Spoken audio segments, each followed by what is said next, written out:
Wolf Creek.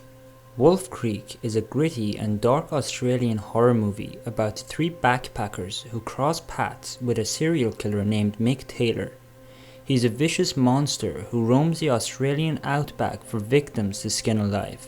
Well, it actually turns out that Wolf Creek has its basis in real life. It's loosely based on the murders committed by Ivan Milat. Like his movie counterpart, Milat preyed on backpackers in the Australian outback. Having grown up there, he was into hunting and he used his skills to do gruesome and terrifying things to his victims. Unlike Mick Taylor, Milat didn't skin his victims. However, he was no less brutal. Milat denied he was responsible for the murders, and when the bodies were found, they were badly decomposed. No one really knows exactly what happened, but the forensic evidence found showed that his victims died horrible deaths. Milat stabbed many of his victims at the base of the spine so that they were paralyzed during the attack. After that, they were shot, stabbed, beaten, and or decapitated, and then their bodies were left in the desert. Milat killed at least 7 people. It wasn't until a British man named Paul Onions came forward and told the police about backpacking in the area where the bodies were found. He was hitchhiking and picked up by a man who said his name was Bill. Once in the car, Bill attacked Onions, but he was able to escape. He identified that man as Ivan Milat from a lineup.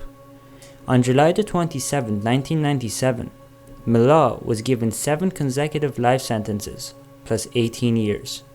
The Girl Next Door. Based on the novel by Jack Ketchum, The Girl Next Door is told from the point of view of David Moran, who as an adult is a Wall Street banker. In the novel, he reflects on a disturbing period during his childhood when he met 2 sisters, Meg and Susan. After losing their parents, they moved in with their aunt and 3 cousins who lived in David's neighborhood.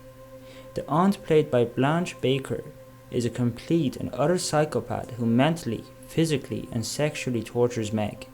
Even worse, she encourages her other children and David to participate. The film is loosely based on the real-life murder of Sylvia Likens in Indianapolis, Indiana in 1965. Likens' parents, who were carnival workers, left Sylvia and her sister in the care of Gertrude Bansueski for $20 a week. However, after the first payment was late, Gertrude snapped and started to make the girls' lives a living hell. Sylvia would receive the brunt of abuse. Gertrude encouraged her children and other kids from the neighborhood to torment Sylvia, which included extinguishing their cigarettes on her skin. The bullying escalated to sexual abuse and beatings. Eventually, Sylvia was locked up in the house and never allowed to leave. Sylvia overheard Gertrude talking with a 14-year-old neighbor, Richard Hobbs, about how she planned to leave the girl in the forest blindfolded. So, she tried to escape. They caught Sylvia and tied her up. Gertrude then carved the letter I into Sylvia's stomach using a sewing needle.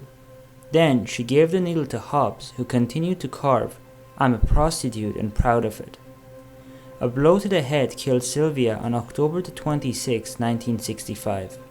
When the police arrived, they found her body on a dirty mattress. She had been starved, her body was covered in bruises, and there were over 100 cigarette burn marks on her skin. Gertrude, her son John, her daughter Paula, Paula's boyfriend Coy Hubbard, and Richard Hobbs were arrested for the murder. Gertrude was convicted of first-degree murder. Paula was convicted of manslaughter. The boys were all convicted of manslaughter, and their terms range from 2 to 21 years. Child's Play. Child's Play features horror icon Chucky the Good Guy doll. In the film, a voodoo-practicing serial killer named Charles Lee Ray, otherwise known as the Lakeshore Strangler, is killed in a toy store. He transfers his soul to a nearby doll, which is then given to a 6-year-old boy named Andy. From there, the doll goes on a killing rampage and tries to put his soul into Andy's body. As crazy as it sounds, Chucky is actually inspired by a real doll called Robert the Doll. In 1903, 3-year-old Robert Eugene Otto received the doll from a Bahamian servant. Otto named the doll after himself, and they were inseparable from there on. The doll had its own chair at the table and slept with Otto at night. Shortly after receiving the doll, Otto's parents began to hear 2 voices coming from his bedroom. One would be Otto's voice, but the other was much different. Other times they would go into a room and it would be in disarray. Each time, Otto blamed it on Robert the doll. Otto grew up and married, but never got rid of the doll. It sat in a room in their house in West Keys, Florida. When walking by the house, children swore the doll was looking at them from the windows in the room, sometimes from different windows. Otto and his wife died in the mid-70s and new people moved into the home where Robert remained. They claimed to hear giggles and at times the face of the doll changed. In 1994, Robert the doll was given to Key West's Fort East Martello Museum, where it sits in a glass case. The Town That Dreaded Sundown. The Town That Dreaded Sundown is a B-movie from 1976 that takes place in 1946 in a small town in Arkansas. The story follows a man wearing a white hood who goes around shooting random people over a 4-month period. The Town That Dreaded Sundown is based on the Texarkana Moonlight Murders in 1946. In the span of 10 weeks, a man using a .32 caliber gun attacked 8 people. Only 3 of the victims survived. 2 of the surviving witnesses said that the Phantom Killer wore a white cloth mask with holes cut in it.